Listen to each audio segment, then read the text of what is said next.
Assalamualaikum warahmatullahi wabarakatuh. Saudara-saudaraku seiman, seagama, sebangsa dan senegara. Ketemu lagi ya dengan saya. Biasalah saya akan selalu membagi-bagikan ilmu yang benar karena membagikan ilmu yang benar itu hukumnya wajib dan itu diperintah oleh Tuhan untuk menyebarkannya. Nah, kita harus tahu ya, sebagai umat Islam, pemimpin kita Nabi Muhammad dan pemimpin kita Nabi Muhammad diturunkan ke alam dunia ini dan diberi ilmu-ilmu dari Tuhan yaitu wahyu itu untuk membereskan akhlak-akhlak kehidupan yang sudah diatur oleh Tuhan.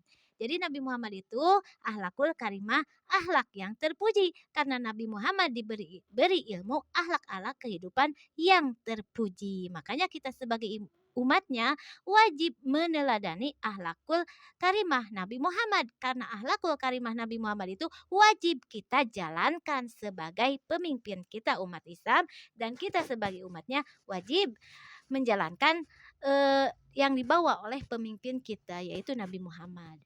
Kan hukum-hukum kehidupan itu banyak ragamnya ya, seperti hukum pemerintahan ada aturannya, hukum pengadilan ada aturannya, hukum perceraian, perkawinan, ketetanggaan semua ada aturan-aturan dari Tuhan atau cara-caranya. Dan sekarang kita membahas tentang perniagaan atau usaha yang wajib kita jalankan ya. Sebagai kita manusia biasa yang masih hidup di alam dunia tentu membutuhkan aliyah dunia atau uang.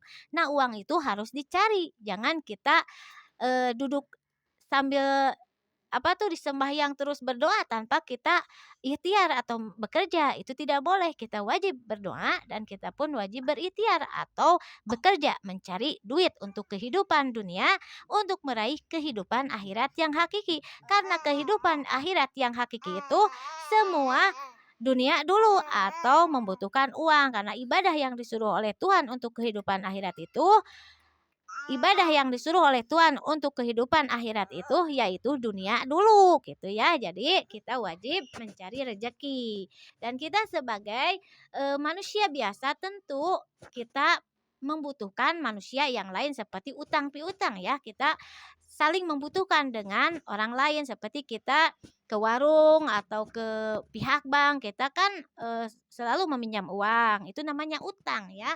Dan utang itu wajib kita membayar apabila kita mampu. Jadi kalau benar-benar kita mampu wajib membayar utang. Itu yang disuruh oleh Tuhan ya. Tapi kalau kita mampu membayar hutang, kita tidak mau membayar hutang itu bagiannya neraka karena sama dengan mencuri ya. Kalau kita punya hutang, kita mampu membayar tapi tidak mau membayar itu sama dengan mencuri bagiannya neraka ya. Kita harus tahu. Jadi antara manusia biasa itu saling membutuhkan dalam perekonomian termasuk hutang piutang seperti kita ke warung, Bu, minta tolong saya ngambil dulu barang. Ya kalau kita punya untuk membayar segera bayarkan ya. Kalau kita tidak mau membayar tapi kita punya untuk membayar itu dosa besar.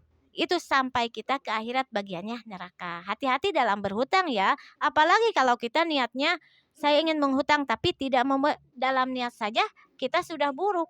Nah, kalau niat buruk menjalankannya pasti akan buruk. Maka hati-hatilah dalam niat. Maka niat itu pokok inti kehidupan yang pertama ya. Jadi niat dulu yang baik yang disuruh oleh Tuhan yaitu niat kebaikan, menjalankan kebaikan, ikhlas dalam menjalankan kebaikan dan mengharap keridhaan Allah. Jadi niat yang baik dulu yang disuruh oleh Tuhan, kita ucapkan yang baik dan menjalankan kehidupan yang baik ya. Kalau kita benar-benar menjadi manusia yang selalu membayar hutang, itu sudah menginjak di jalan yang diridhoi oleh Tuhan. Tapi kita kalau tidak mau membayar hutang tapi mampu, itu sudah dimurkai Tuhan dan bagiannya neraka. Kita harus tahu ya. Tetapi kalau benar-benar kita tidak mampu, itu dimaafkan oleh Tuhan. Kita mau membayar tapi benar-benar kita dalam keadaan sulit untuk membayar. Itu dimaafkan oleh Tuhan asalkan kita minta maaf dulu dengan orang yang bersangkutan, dengan orang yang menghutangkan kepada kita. Kita harus tahu ya. Ini ilmu yang dibawa oleh Nabi Muhammad dalam hal kehidupan karena Nabi Muhammad kan akhlakul karimah, akhlak yang terpuji. Beliau selalu menjalankan perintah Tuhan dalam kehidupan. Dan kita sebagai orang yang sudah dewasa ya, dari 17 tahun, perempuan 20 tahun lelaki kan oleh orang tua wajib diarahkan supaya mempunyai penghasilan sendiri. Dan kita pun jangan jangan disuruh oleh orang tua bekerja, marah sama orang tua dalam keadaan kita sudah dewasa. Itu tidak boleh karena itu kewajiban kita untuk mencari rezeki, untuk menggerakkan anggota badan kita, akal pikiran kita, dan berdoa kepada Tuhan untuk kita meraih kehidupan dunia, untuk meraih kehidupan akhirat yang hakiki.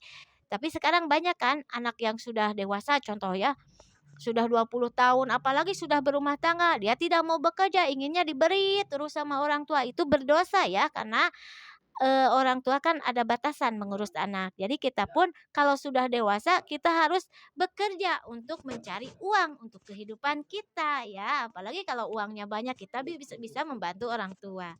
Jadi kita harus tahu ya, mencari rezeki itu kewajiban ya, bukan hanya berdoa saja, tapi kita wajib berikhtiar atau bekerja ya. Itu yang disuruh oleh Tuhan. Kita lihat pemimpin kita Nabi Muhammad, dia seorang dari kecil dia menjadi seorang pengembala, pengembala domba ya, karena dahulu kan di Arab banyak gibas atau domba.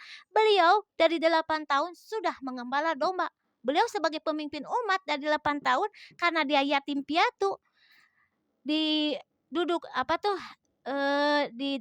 di diambil oleh pamannya ya, diurus oleh pamannya. Dia tidak mau menjadi benalu kepada pamannya. Dia pun bekerja mengembala domba pamannya, tidak mau menjadi benalu. Setelah usia remaja, beliau berdagang. Sampai usia dewasa pun beliau berdagang dengan istrinya. Dia itu seorang pengusaha atau pekerja. Apalagi kita sebagai umatnya, kita pun wajib menjadi seorang yang bekerja atau mencari rezeki. Jangan menjadi benalu kepada orang lain. Seperti contohnya benalu kepada orang tua, itu hukumnya dosa. Kita kalau sudah dewasa dalam keadaan sehat lahir batin, kita wajib bekerja. Jangan menjadi benalu kepada orang lain. Karena menjadi benalu kepada orang lain itu hukumnya dosa ya. Sebagai seorang istri, kalau suami mampu mencukupi kebutuhan istri, kan suami itu wajibnya memberi nafkah lahir batin kepada istri. Nafkah lain seperti makanan, minuman, pakaian, dan tempat. Itu kewajiban suami. Tapi kalau suami itu kan memberi nafkah itu sesuai kemampuannya. Kalau dia tidak mencukupi kemampuan kepada istrinya, istri pun wajib berikhtiar untuk mencukupi dirinya gitu. Jangan menjadi benalu, suami mampunya segini, istri banyak ngadat ingin segini, sedangkan kemampuan suami cuma segitu. Kita tidak boleh sebagai istri, kita pun wajib berikhtiar bekerja sebagai seorang istri apabila kita tidak punya anak kecil. Kecuali ya kalau kita punya anak masih bayi, itu kan bayi wajib diurus. Kalau kita bekerja kan kasihan bayi ya. Jadi suami yang benar-benar wajib bertanggung jawab apalagi istrinya masih mempunyai anak bayi ya. Kecuali kalau sudah tidak punya anak kecil ya, istri pun wajib bekerja untuk mencukupi kehidupannya. Kalau suaminya tidak mencukupi ya, jangan sampai membebani suami. Suami kemampuannya segini, istri inginnya segini, itu dosa ya. Jadi menafkahi suami itu sesuai kemampuan. Kita pun sebagai istri wajib bekerja kalau tidak punya bayi ya, kita pun. Jadi jangan menjadi benalu kepada orang lain, mau kepada orang tua, mau kepada suami, apalagi suami kepada istri, pinginnya diurus, itu boleh, hukumnya dosa kan. Nah, inilah ilmu dari saya ya. Kita harus tahu ilmu dari Nabi Muhammad itu akhlak-akhlak kehidupan. Jadi ilmu yang dibawa oleh Nabi Muhammad itu yaitu niat, sholat, akhlak yang baik, dan menjalankan hukum-hukum kehidupan yang sudah diatur oleh Tuhan. Seperti contohnya kita hutang piutang. Karena sekarang banyak yang tidak tahu dalam hutang piutang, menganggap sepele dalam hutang. Contohnya ke warung punya 20.000, ditagih malah marah, sedangkan 20.000 dia mampu untuk membayar. Itu hukumnya dosa, sama dengan mencuri. Kita harus tahu ya, dalam hutang ini sangat berat ya saudara. Ini hukum yang dibawa oleh Nabi Muhammad sebagai pemimpin kita umat Islam. Sekian ya. Assalamualaikum warahmatullahi wabarakatuh.